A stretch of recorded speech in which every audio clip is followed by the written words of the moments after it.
What's up, Thrashers, and welcome back once again to the Thrash Maniac 99 YouTube channel, and I am back with yet another album review, and today I'm talking about another fairly anticipated one. It's been a few years since their last offering.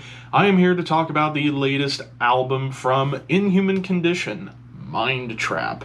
This also came out on June 27th, this time on listenable Insanity Records, and this is the band's third studio full-length overall. I did go over their last album, Fear Sick, I think was, if I remember right, that was what it was called, and I thought it was a solid album. It was a tiny bit disappointing, but I still have yet to listen to the debut Rat God, because I heard that was like a monstrous album.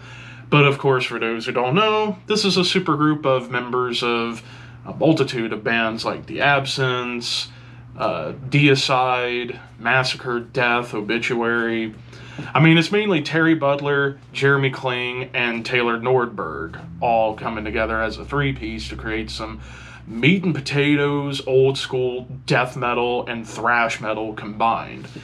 But let's find out how this one compares to at least the last one.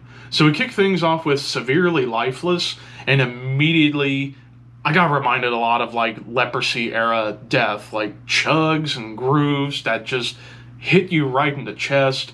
And of course the song itself, it primarily sticks in like a double time stomp and D beats, kind of like something you would hear off of Leprosy or even Scream Bloody Gore and Spiritual Healing, like the very early era of death, but also even other bands like perhaps Bolt Thrower and even Obituary to a lesser extent.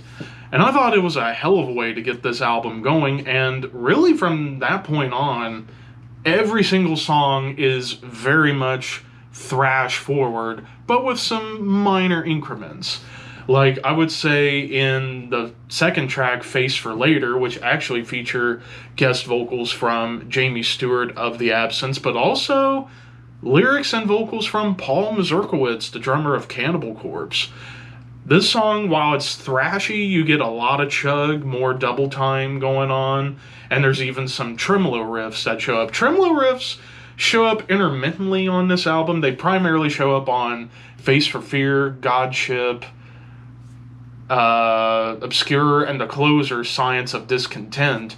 Those songs you get more like tremolo riffs, like death metal tremolos, as opposed to like just a straight up machine gun thrash riffing that this album's primarily going for.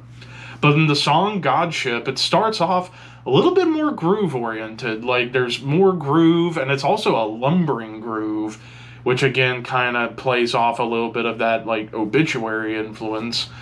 And then you even get into tracks like The Betterment Plan, where you get these like open chugs and drum build up happening at the beginning before it just chugs and grooves along with some thrash parts here and there. Like that's really one of the big strengths of this album. While it's thrashy, it's not full tilt thrash the entire time. Like they're able to change the tempos up by adding like some double time moments, some punky D beats, or even like, of course, groove. And hell, even on the following track, Mind Tool Weapon starts off a little more doomy. Like it's a bit of like a death doom start, and then it gets into like more of those death gallops and double time rhythms.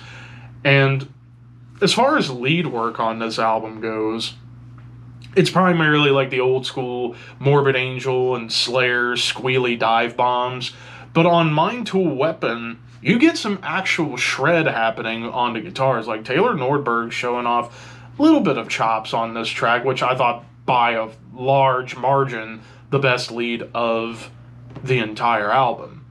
But speaking of tracks like where they get a little bit more chuggy and groovy, the opening to Chaos Engine definitely gets it into your head that this is just going to be a stomper. But then, while it's thrashy and there's even some like punky D beats, the thrashy riffs that show up here and there on this track, Call Me Nuts, kind of remind me of early Meshuggah a little bit, like Contradictions Collapse era Meshuggah, where it's a little bit more intricate and a little bit more technical. So it kind of gave me nods like, did I accidentally switch over to Contradictions Collapse while listening to this song? Because it kind of gave me that vibe a little bit of like that very early Meshuggah sound.